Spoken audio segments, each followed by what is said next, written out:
長沙引水道巴士站起步，經引水道入數青龍石澗，從橋的右邊入澗，回望引水道。青龍石澗緣起而東山天池，流入散石灣。澗分3段，今次我們在中段入澗。天空中的3層雲，青龍石澗大致開揚，偶有林蔭。相思觀瀑下的這個瀑布大水時會很美。從右邊棧道繞上，留影。相思觀瀑，走左邊棧道可接上南大嶼郊遊徑。南大嶼郊遊徑之後是上段，走右邊，隊友尾拍，缺水的珠簾瀑也很美。留影，從瀑的右邊繞上，續上數青龍石澗，射流瀑。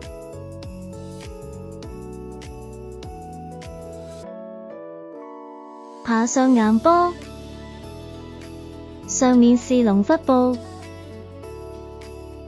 可從左邊攀上，不怕水花濺到身，可直接從這裡爬上去。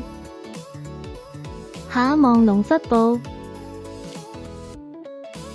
續上數青龍石澗，左邊繞上可避開橫移。繼續大石澗圖。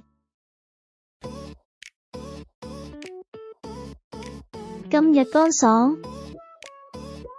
可隨意選擇自己的攀爬路線。進入青龍峽，我們從瀑右側攀上，留影。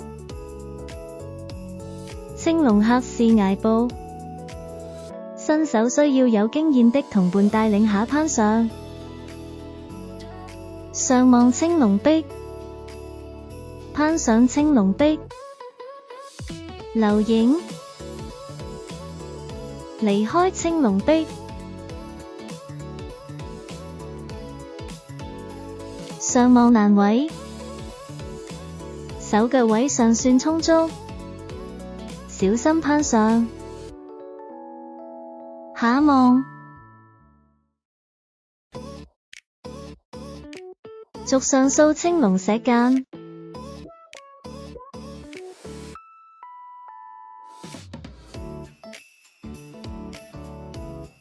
剛從這邊攀上來，石窗，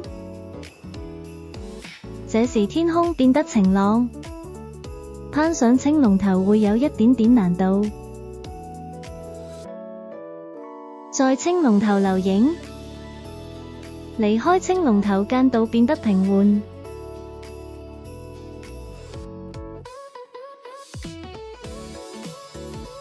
上面是宜東山，天池有一條錦鯉魚在游泳。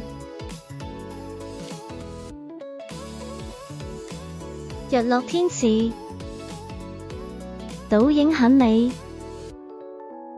跟路背接上爛頭營，遍地芒草，可惜頭頂的雲很厚，令芒草失色。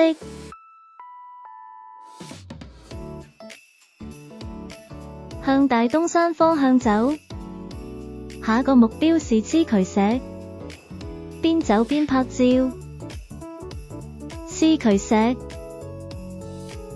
日落很美。這位置成為最近的熱門打卡點。再來一張。黐渠石的另一邊，秘位，望開黐渠石續走鳳徑，往伯公坳方向走，找緊日落。